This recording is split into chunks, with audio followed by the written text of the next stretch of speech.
During the Star Trek Discovery panel at New York Comic-Con, a fan in the audience asked about the look of the Klingons, which they described as being the most African they've ever looked.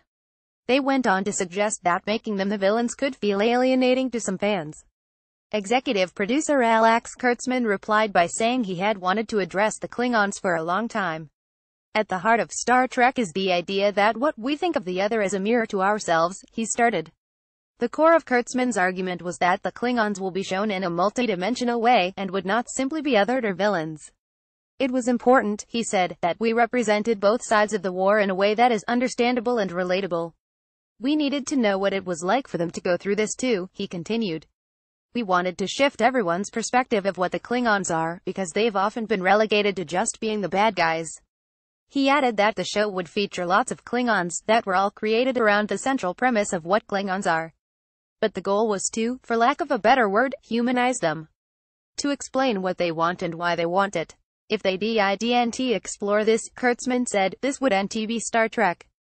Of course, the fallacy in Kurtzman's argument is that the Klingons have already been developed a lot over the course of the 50 years they've existed. By the end of Deep Space Nine, they'd become Starfleet's allies with a culture that fans knew a great deal about. Worf and B'Elanna Torres on Voyager both did a lot of work as characters to illuminate different things about their culture.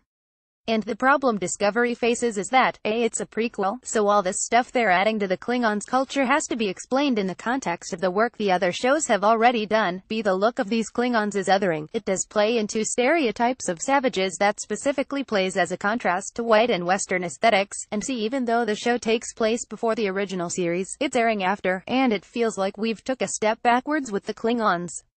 Look, charitably, Discovery could be adding depth to rewatches of Star Trek the original series, which we have to remember takes place just 10 years after Discovery. Maybe that's what Kurtzman meant.